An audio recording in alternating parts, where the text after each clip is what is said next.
One of the coolest things I'll probably ever teach you. Well, this is probably the most useful, honestly.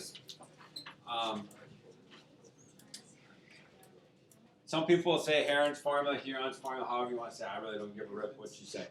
But Heron's formula, it's the side area formula.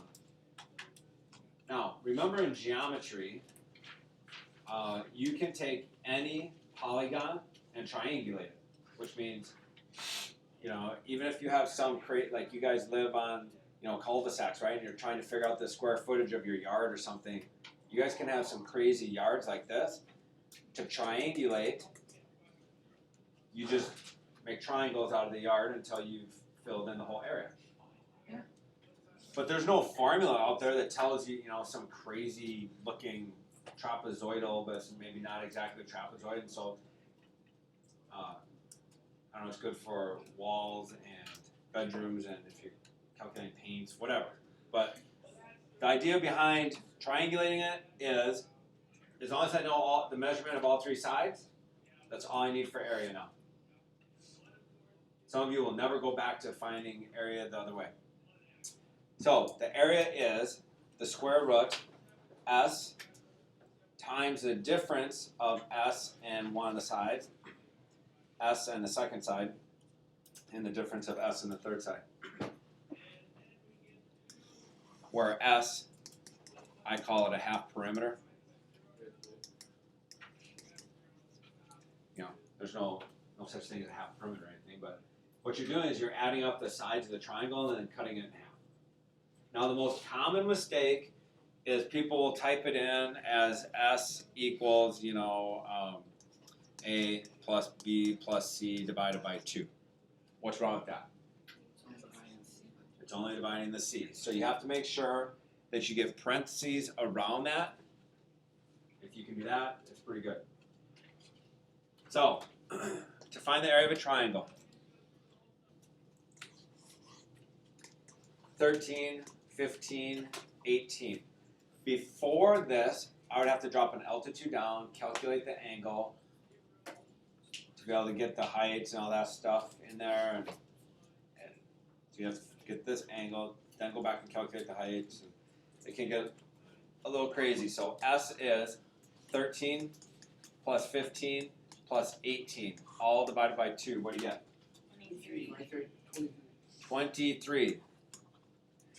So then the area of this triangle is the square root of 23 times. Now these are nice numbers, so you probably can do them in your head. But one of the things that students always go, well, do you take the side minus the s or the s minus the side? Now what do you notice about s? Bigger or smaller than all the sides? Bigger. If you would happen to reverse the formula, you're going to have small minus a big, small minus a big, small minus a big. So you're going to end up with 3 negative signs on your radical. 3 negative signs multiplied together, what's going to happen? It's going to be negative. What's going to happen when you take the square root of a negative number? It won't work. So hopefully, the idea is you cannot do this wrong.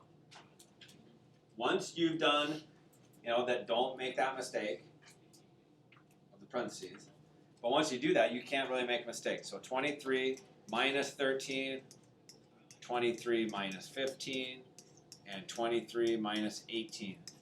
So like I said, when you go to type it in your calculator, you guys could probably say this is 10, 8, and 5, right? Those are nice numbers. They're not always nice, but what do you get?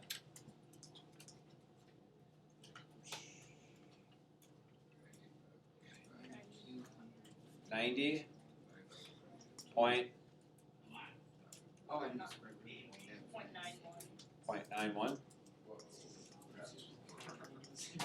I don't know what it is. Is that right? Okay. Oh. So 95.91 units. I guess this is inches, so I could have written inches squared. I don't know. I think that's kind of the coolest thing. And sometimes I teach it to my geometry students when we do areas right away. Because anything can be triangulated, and we can do that. Questions on that formula?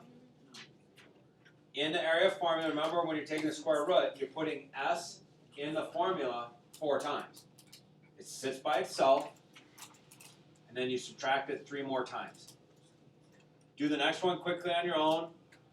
With somebody sitting there, you check your answer with them, and I'll pop the answer up there. You have to draw the triangle. Hopefully you got 54 as your S value, right?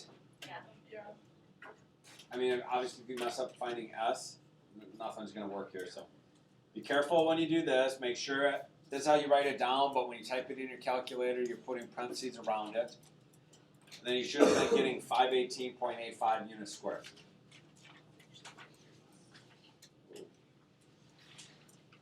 And that's it, right?